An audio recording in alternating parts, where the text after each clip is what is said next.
그들이 사도의 가르침을 받아 서로 교제하고 떡을 떼며 오로지 기도하기를 힘쓰니라. 사람마다 두려워하는데 사도들로 말미암아 기사와 표적이 많이 나타나니 믿는 사람이 다 함께 있어 모든 물건을 서로 통용하고 또 재산과 소유를 팔아 각 사람의 필요를 따라 나눠주며 날마다 마음을 같이하여 성전에 모이기를 힘쓰고 집에서 떡을 떼며 기쁨과 순전한 마음으로 음식을 먹고 하나님을 찬미하며 또 온 백성에게 칭송을 받으니 주께서 구원받는 사람을 날마다 더하게 하시니라. 아멘. 할렐루야. 명절 잘 보내셨나요? 이렇게 물어보면은 한 20, 30%만 잘 지냈다 그러고 한 7, 80%는 명절 없는 게 나은 것 같다는 그런 표정이 저한테 이렇게 읽혀져요. 예. 명절이 되면 연휴다, 뭐 여행도 가고 뭐 이런 사람이 있는 밤에 명절에다 스트레스 받아. 제사 드려야 되고 음식하고 너무 스트레스 받아. 최근에 통계 하나 보여드릴게요. 이게 536명을 대상으로 이혼한 사람들을 대상으로 왜 이혼을 하게 되었느냐, 그 이유에 대해서 최근에 물은 통계인데 가장 쌓인 이유 중에 큰 게 뭐예요? 명절 문제예요. 저는 지금까지 이혼 안 당하고 여기까지 온 게 기적이라고 생각해. 진짜 명절. 그런데 아주 재미있는 또 다른 통계는 뭐냐면 맨 마지막에 보면은요, 상대 조상의 제사에 대한 문제예요. 우린 그러잖아요. 결혼을 했어요. 시집을 갔어요. 그러면 너는 이제부터 우리 집안 사람이니까 우리 집안 전통을 따라야 된다. 이렇게 관계를 만들어가요. 결혼을 했어요. 장가를 들었어요. 이제 자네는 우리 집안 사위가 되었으니 우리 집안에 이렇게 해야 된다. 관계를 이렇게 만들어가는 거예요. 지금 누가 한숨을 쉰 것 같네. 예? 나도 한숨이 나와요. 그런데 이게 상대 조상에 대한 제사라는 문제가 이런 거예요. 결혼을 했는데 나는 할아버지 제사라고 하는데 할아버지 본 적도 없어. 더구나 증조 할아버지? 그 사람이 나만 무슨 관계야? 결혼한 며느리 입장에서. 그런데 음식하고 효도를 하라고 그러는 거야. 근데 이 효도는 내가 할 효도가 아니라 내 남편이 해야 될 효도야. 근데 남자는 명절에 되면 판판히 놀고 있는 거야. 근데 자기는 도대체가 보지도 못하고 알지도 못하는 사람을 향해서 뭘 하고 있냐면 대리 효도를 한다라는 단어가 나와요. 이 조사에 보면 대리 효도. 난 대리 효도 안 하겠다는 거예요. 이게 쌓여져 가지고 나중에 이혼의 큰 이유가 된다는 거예요. 귀 있는 사람들은 들을지어다. 예. 관계란 이런 게 아니에요. 근데 우리는 관계하면 이런 문화에, 이런 풍속에 너무 익숙해져 있어요. 그럼 이혼당해요. 조심해야 돼요. 저 때는 이제 군대 생활을 33개월 했어요. 그래서 교련 이수하면 한 달 반 정도 이렇게 좀 혜택을 보고, 33개월 군대 생활을 하는 동안 대부분 유격을 2번 받아요. 유격 훈련은 1년에 한 번. 7월 중순에서 8월 중순 사이에. 근데 저는 군대 생활하면서 유격 훈련을 3번을 받았어요. 되게 운이 좋죠. 예. 이게 정말 불가능한 일인데 8월 중순에 자대 배치를 받았는데 절대로 가지 말라고 하던 11사단, 그것도 군대 가기 전에 제가 기도 많이 했거든요. 타자도 배우고. 그래서 주특기를 960 보급 행정 주특기를 받았는데 제일 가지 말라고 하는 박격보중대에 배속이 되더라고요. 8월 중순이면 이미 유격이 이제 끝날 때, 왜냐면 유격은 막 물속에도 들어가고 막 빠뜨리고 막 그냥 막 그러기 때문에 8월 중순이 지나가면은 유격 훈련이 거의 없어서 마지막 파스로 유격 훈련을 들어갈 때는 휴가를 나갔던 사람들, 아니면 파견을 나갔던 사람들, 아니면 경계 근무 때문에 유격에 참여하지 못한 사람들을 모아서 마지막 파스로 유격을 보내는데, 이게 TO라고 그러죠. 숫자가 어느 정도 돼야 유격장을 들어가는 거예요. 근데 숫자가 안 되니까 전입한 지 한 주밖에 안 되는 제가 끌려서 유격에 같이 들어가는 거예요. 그래서 저는 제대할 때까지 3번 유격을 받았어요. 참 하나님의 은혜가 아닐 수가 없어요, 이게. 예. 그래서 저는 누가 나는 하나님의 은혜로 군대 생활 이렇게 편하게 얘기했다 그러면 속으로 그래요. 그럼 나는 하나님의 자녀도 아니다. 저 정말 기도 많이 했거든요. 여러분, 하나님은 우리의 삶에 이렇게 일하실 때가 굉장히 많아요. 내가 원하지 않았는데 왜 나에게 이러실까? 그런데 세월이 지나가고 고백하는 분명한 것은 뭐예요? 하나님의 손길이 미치지 않았던 것이 하나도 없었다는 거예요. 제가 그런 군대 생활을 경험하지 않았다고 한다면 목회 못했을 것 같아요. 여러모로 체력적인 부분이라든지 어떤 음식 부분이라든지 저에게는 굉장히 약점이 많거든요.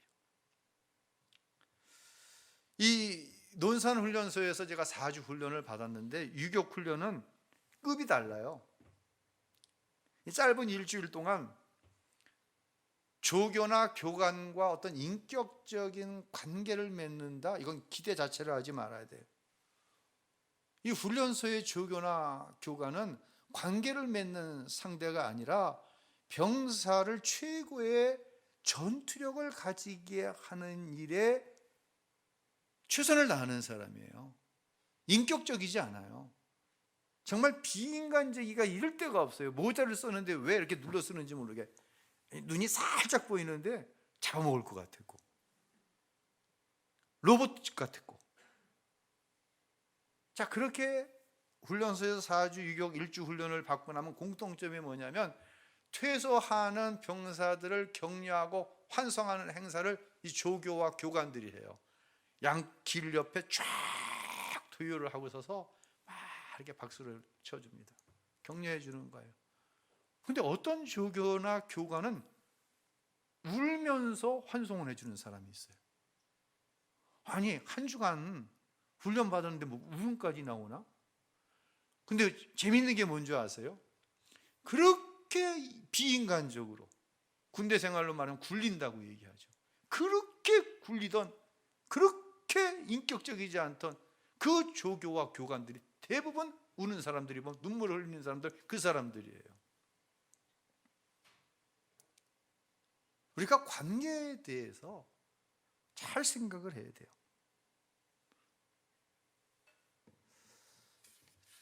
최근 미국 한인 교회들이 교회 이름을 붙일 때 우리 우신교회 같은 경우에는 우신 에반젤리칼 홀리네스 처치, 우신 성결교회 이렇게 하거든요. 우신 처치. 근데 많은 한인 교회들이 처치 대신 커뮤니티라는 말을 써요. 우신 커뮤니티. 또 한국에도 커뮤니티만 쓰기 뭐 하니까 우신 커뮤니티 처치라는 말을 써요. 앞에 커뮤니티. 커뮤니티란 사전적이란 의미는 이런 거예요. 일정한 지역이나 공간에서 공동체 의식을 가지고 생활하는 사회 조직체. 이 사전적인 의미를 좀 더 교회 안으로 끌고 들어오면 이런 의미가 되어집니다. 나와 동일한 관심사나 취미를 가진 사람들끼리 정보를 공유하거나 소통하는 것. 이게 커뮤니티예요. 이래서 교회가 커뮤니티라고 하는 단어를 써요. 그런데 이것은 어떻게 보면 미국 교회의 특수성이 한국까지 들어온 거예요. 이민 사회는 그렇잖아요. 처음 이민을 왔는데 지역 사회에 대한 정보가 없어. 이 정보를 얻기 위해서 교회를 가는 거예요. 소통하기 위해서, 정보를 공유하기 위해서. 지난번 그런 말씀을 드렸어요. 흔히 MZ세대라고 하는 세대는 자신과 같은 공통의 관심사를 나누는 데는 시간과 물질을 투자하는데 아끼지 않는 특징이 있다고 말씀을 드렸어요. 이게 커뮤니티예요. 그런데 말입니다, 커뮤니티에는 분명한 한계가 있어요. 관계를 맺고 공통의 관심사를 나누는 것까지가 커뮤니티예요. 하지만 교회는 서로의 나눔을 통하여서 가진 정보를 가지고 그 사람의 문제를 나의 문제로 끌어안고 중보하며 기도하는 것까지가 교회예요. 물론 미국 교회가 중보 기도가 없다는 게 아니에요. 커뮤니티 처치가 중보 기도가 없다는 게 아니에요. 사전적인 의미로서의 커뮤니티는 뭐가 빠져 있다? 중보 기도가 빠져 있다는 거예요. 이것은 성경에서 말하는 교회가 아니고 하나님께서 추구하시는 여러분의 담임 목사가 어떤 방향성을 가지고 가는 교회의 모습은 아니라는 것이에요. 자, 오늘 본문을 통해 여러분에게 말씀을 드리겠어요. 교회는 출발이 어디로부터 출발되어지죠? 오순절 마가의 다락방에 성령 충만의 역사가 나타난 이후로부터 교회가 출발되어지는 거예요. 그러니까 교회는 성령 충만으로부터 시작된 것이에요. 그러니까 교회와 성령을 분리해 놓으면 이건 교회가 아니에요. 이건 커뮤니티예요. AD 1세기 흔히 이때의 교회를 초대교회라고 얘기하죠. 초대교회 당시에 교회를 다닌다고 하는 것 자체가 불이익을 감수하는 것이었어요. 자, 오늘 보면 43절 읽어볼까요? 사람마다 두려워하는데, 교회에 모인 사람들이 두려웠어요. 왜일까요? 초기 유대인들은 나면은 유대교인이에요. 예, 여러분 자녀를 낳았어요? 그러면 그 나이는 뭐야? 자동적으로 기독교인, 흔히 모태신앙이잖아요. 유대인들은 나면 기독교인이에요.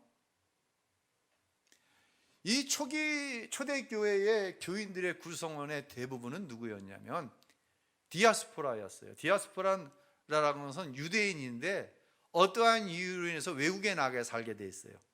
한국 사람인데 미국에 이민을 갔어요. 미국에 이민을 갔는데 국적을 그대로 한국 사람으로 유지하면서 한국인으로 살아가는 거예요. 이게 디아스포라예요. 이러한 유대인들이 오순절이나 유월절과 같은 절기를 맞아서 야, 내 평생 소원이 있다고 한다면 나의 조국인 이스라엘 예루살렘으로 돌아가 오순절 절기를 예루살렘 성전에서 한번 지켜보는 거. 이게 소원이에요. 이 소원을 가지고 디아스포라가 예루살렘에 온 거예요. 왔는데 거기서 뭘 들은 거야? 복음을 들은 거예요. 오늘 우리가 읽은 본문 직전에 보면 베드로가 복음을 전할 때 3,000명이 회개하고 예수를 믿어 세례를 받는 사건이 일어납니다. 이 사람들의 대부분이 누구였냐? 바로 디아스포라, 외국에서 절기를 지키러 들어온 유대인이면서 유대교인들이에요. 이들이 두려운 거예요. 왜 두렵습니까? 자, 외국에서 신앙을 잃지 않고 민족성을 잃지 않고 예루살렘으로 왔어요. 얼마나 환영할 만한 일이에요. 얼마나 대단해요. 그러니까 예루살렘에 있는 이 유대인들이 그들을 환영하는 거예요. 숙소가 마땅치 않잖아요. 집도 제공하는 거예요. 먹을 것도 제공해 주는 거예요. 필요한 걸 막 제공해 주면서 참 대단하다, 격려해 주는 거예요. 그런데 이 사람이 복음을 듣고 예수를 믿었어. 예수를 믿게 되니 죄사함에 대한 기쁨, 또한 예수로 인한 어떤 자유함, 이 놀라운 은혜는 좋은데 누구로부터 이제 배척을 당하기 시작하는 거예요? 예루살렘에 있는 유대인들에게 배척을 당하는 거예요. 당신 예수 믿어? 우리 집에서 나가주세요. 당신 예수 믿어? 필요를 공급해 주는 사람이 다 끊어버리는 거예요. 뭐 하는 거예요? 두려워지는 거예요.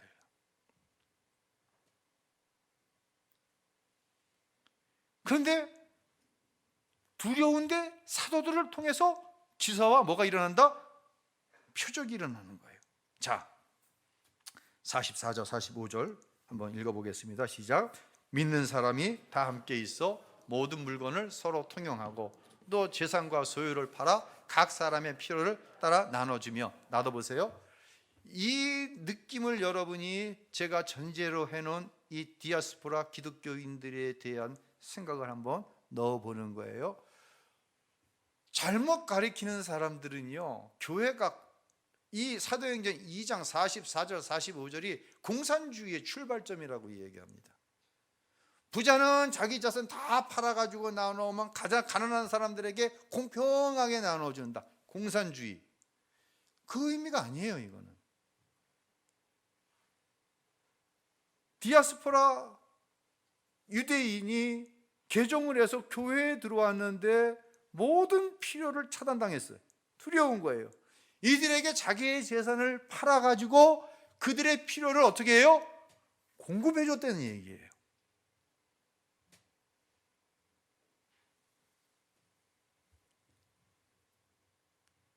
쉬운 일이에요, 어려운 일이에요? 이건 참으로 어려운 일이에요. 그래서 초대교회의 너와 나와의 관계는요, 성령의 하나 되게 하심으로부터 출발된 거예요. 그들에게는 서로 예수를 몰랐지만 예수님을 믿고 이제 너도 나도 다 하나님의 자녀가 된 거예요. 우린 다 하나님 아버지의 한 형제와 자매인 줄로 믿습니다. 이 형제와 자매가 서로의 고난의 문제를 너의 문제로 여기지 않고 나의 문제로 여겼기 때문에 내 것을 그들에게 기꺼이 나누어 주는 거예요. 통용하는 거예요. 함께 하는 거예요. 자, 46절에 이런 모습을 말씀합니다. 읽겠습니다. 날마다 마음을 같이 하여 성전에 모이기를 힘쓰고 집에서 떡을 떼며 기쁨과 순전한 마음으로 음식을 먹고. 당시의 교회는 가정교회 중심이었어요. 뭐 배척을 당하고 이단 시대 아닐까요? 이 어느 가정에 모여 뭘 같이 하여? 마음을 같이 하는 거예요. 이게 교회 안에서의 관계예요. 성령 안에서 하나 되는 거예요. 예수 안에서 한 형제와 자매 되는 거예요. 이렇게 되니까 마음이 같이 되는 거예요. 그러니까 모이기를 힘쓰고 떡을 떼며 모아 기쁨과 순전한 마음으로 음식을 먹는 게 이게 나눔인 거예요. 이게 교회 안에서의 나눔인 거예요. 이 거룩한 나눔을 통해 뭐가 자연스럽게 이루어지냐면요, 42절 읽습니다. 그들이 사도의 가르침을 받아 서로 교제하고 떡을 떼며 오로지 기도하기를 힘쓰니라. 자, 서로 교제하는 관계가 되었어요. 떡을 떼는 나눔이 있어요. 이것이 뭘로 이어지는 거예요? 기도로 이어지는 거예요. 무슨 기도? 중보 기도로 이어진 거예요. 여러분은 기도할 때 우선순위가 뭐예요?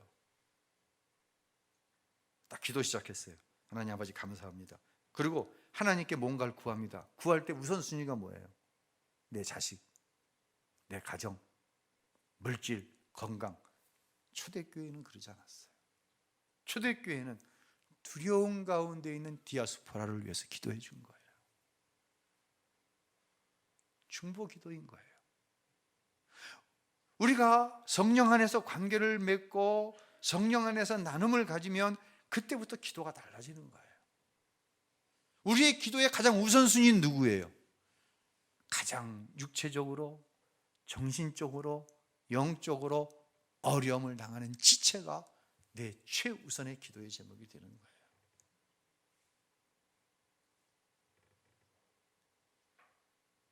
그러면 교회가 이 땅에 이루어지는 천국이 되지 않겠어요? 자, 이렇게 했습니다. 이 결과가 뭔가? 47절 읽겠습니다. 하나님을 찬미하며 또 온 백성에게 칭송을 받으니 주께서 구원받는 사람을 날마다 더하게 하시니라. 아멘. 여기에 진정한 교회의 모습이 주께서 구원받는 사람을 싹 빼버리고 날마다 사람이 더했다? 이건 부흥이 아니에요. 이건 코카콜라나 리더스 다이제스트를 판매하는 판매 전략을 가지고 얼마나 이제 교회를 숫자적으로 늘릴 수는 있어요. 그러나 성경에서 말하는 부흥은 주께서 구원받는 사람을 날마다 더하게 받게 하시는 거예요. 이 구원의 역사는 뭡니까? 성령 안에서 하나된 관계, 하나님을 한 아버지로 모시고 나누는 관계, 너의 아픔을 내 아픔으로 끌어안고 충고하는 관계, 이 관계가 온전한 구원인 거예요. 이 구원받는 사람이 날마다 교회 안에서 늘어나야 되는 거예요. 할렐루야. 작년 성탄절과 성구용신 예배를 앞두고 제가 우리 부교육자들에게 당부를 했어요. 진짜 자기 관리 잘해라. 성탄절이 25일 주일날이었는데 3년 동안 하지 못하던 우리가 어떤 축제를 했잖아요. 성탄절 축제. 그리고 31일이 토요일 성구용신 예배, 3년 만에 안수기도 하고, 1월 1일이 주일인데 가정별 축복기도 하고, 1월 2일이 월삭이에요. 현재 우리 교회 교육자들의 구성이 코로나 이전하고 달라요. 코로나 이전에는 전담 교육자가 저까지 3명이었어요. 그 당시에 박강선 부목사님, 또한 강민수 당신 전도사님이었죠. 전담 사역자가 3명이고 파트타임 사역자가 1명이었어요. 근데 코로나가 진행되어지면서 부교육자 중에 한 사람, 강민수 목사님만 전담 사역자고 나머지 2분은 파트 사역자예요. 물론 우리 황윤성 전도사님이 방학 때는 수요일과 금요일 나와서 강 목사님의 업무를 분담해 주지만 실질적인 파트 사역자예요. 이런 상황에서 연말에 아주 특수하게 날짜가 이렇게 겹쳐져 버려서 자기관리 잘해라. 우리 김 전도사님은 우신교에 와서 코로나를 걸렸고, 우리 황윤성 전도사님은 대단해요. 2번씩이나 확진이 됐어. 그래서 2분은 항체가 빵빵해. 근데 저만 해도 코로나 처음 9월 달에 델타이기 때문에 취약해. 그래서 저는 12월 중순에 백신을 맞았어요. 흔히 얘기하는 이가 동계 백신. 근데 제일 취약한 게 사실 우리 강민수 목사님이었어요. 근데 이렇게 왜 불행한 일은 생각대로 되어지는지 모르겠어. 우리 부목사님 가정이 코로나가 왔는데, 코로나가 와서 한꺼번에 다 걸리면 1주만 격리하잖아요. 근데 최악으로 가는 거예요. 최악은 뭐예요? 한 사람이 나흘쯤 되면 이어서 걸리는 거예요. 이 2주간. 그러니까 12월 25일 송구용신 예배, 1월 1일이 부목사님이 샷아웃이 된 거예요. 물론 자기가 어떻게 해서 된 건 아니에요. 그러니까 서로가 격려했어요. 덕분에 이제 한성이가 있으니까 한성이 위해서 기도해주고, 염려하지 말고 교회 사역은 우리한테 맡기고. 그런데 현실적으로는 이게 어려움이 온 거예요.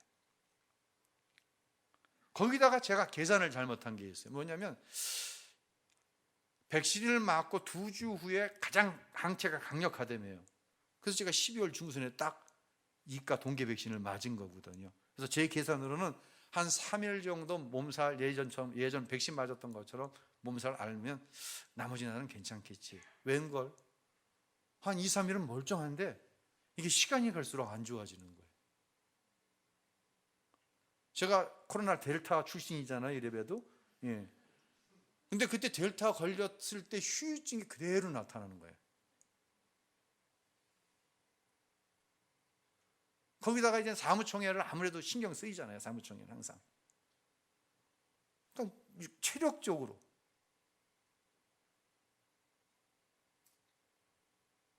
또 체력보다 건강 부분에 있어서도, 또 멘탈 부분에 있어서도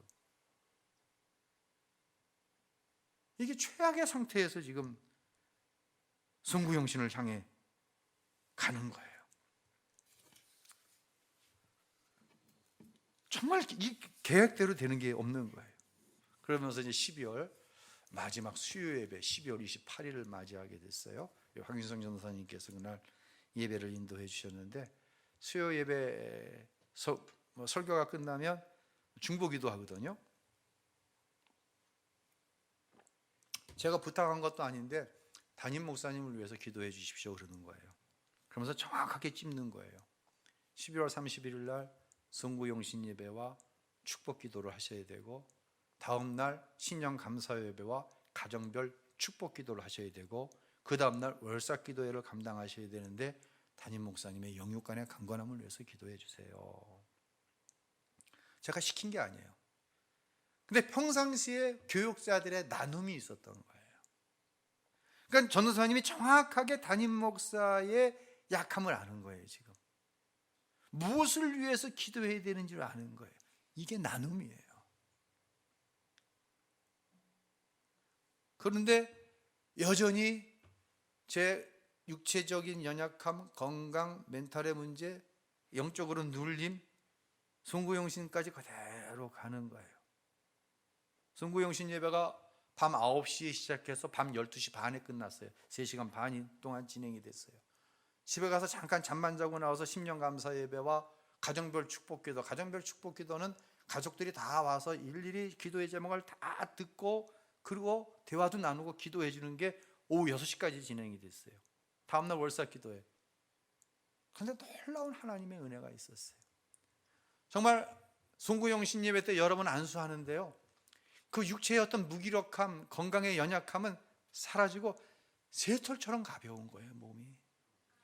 기도를 받는 사람들이 알잖아요. 우리 목사님의 상태가 정말 새털처럼 가벼운 거예요. 몇 년 전에 어느 전도사님이 송구영신 예배를 마치고 저에게 이런 얘기를 하더라고요. 목사님, 송구영신 축복기도 사역을 하시는 것을 보면서 하나님께서 목사님을 도우시는 것을 보았습니다 라고 얘기하더라고요. 그런데 이것은 하나님이 저를 도우신 게 아니라 여러분의 충복기도가 있는 거예요. 여러분이 저를 위해서 기도해 주신 것이 있는 거예요. 오늘부터 이제 기관별로 나눔이 있는 점심 식사가 이제 시작된다고 말씀을 드렸어요. 이것은 단순히 코로나19로 인해서 단절되었던 관계를 회복시키는 데에만 있는 게 아니에요. 절대로. 흔히 우리 교회는 가족 같은 분위기입니다. 그런데 세상에 나가면 꼼짝을 못해. 도대체 가정에 돌아가면, 세상에 나가면 저 사람이 크리스찬인지 아닌지 몰라. 내 스스로가 세상에 나가 꼼짝 못해. 여러분, 이런 가족 같은 관계는요, 죄송합니다, 복음을 가로막는 원수가 될 수가 있어요. 오히려 맨날 가족 같은 관계, 분위기, 그 가족 같은 분위기에 다른 사람 못 들어오는 거예요. 우리끼리만 나누는 거지. 그것이 청년들이 되었든지 여전도회가 되었든지 남전도회가 되었든지 가족적인 분위기로 자기들끼리만 모이는 거예요. 다른 사람이 와서 성령 안에서 어떤 관계를 누릴 수가 없어요. 나눔 있을 수가 없어요. 그거는 청년들을 보면 맨날 그 얼굴이에요. 왜요? 자기들끼리만 가족 같은 관계야. 이건 성령 안에서 하나됨이 아니에요. 예수 안 믿는 사람들이 어렵다고 하는 상황에서 우리는 실력 발휘를 해야 되는 거예요. 사랑하지 못하는 상황 속에서 사랑하는 실력을 가져야 되는 거예요. 용서하지 못하는 상황 속에서 용서하는 실력을 가져야 되는 거예요. 지난 세월 아픈 상처가 있어요. 이 아픈 상처를 예수의 보혈로 지워버리는, 씻어버리는, 도말시켜버리는 능력이 나타나야 되는 거예요. 이 능력은 성령 안에서 하나 된 관계. 우신교회 안에서 일어나는 모든 관계는 성령의 하나 되게 하심으로 이루어져야 돼요. 우신교회 안에서 이루어지는 나눔은 하나님을 한 아버지로 모시고 사는 자녀로서의 형제와 자매로서의 나눔이 되어야 되는 거예요. 이 나눔 속에 자랑질하지 마세요. 나누라고 그랬더니 그냥 자랑만 하는 거예요. 옆에 사람은 아파 죽겠다 그러는데, 내 형제와 자매가 아파 죽겠다 그러는데 자랑하는 형제 봤어요? 자랑하는 부모 봤어요? 아버지는 아파 죽겠고 엄마는 힘들어 죽겠다는데 자식이 자랑질만 하는 거예요. 이거는 예수 안에서의 관계가 아니라니까요. 배려하고 격려하는 거예요. 그리고 내 기쁨의 제목도 얘기해야 되죠. 기쁨의 제목을 얘기할 때 정말 내 기쁨처럼 기뻐해 주는 거예요. 기쁨과 자랑은 다른 거예요.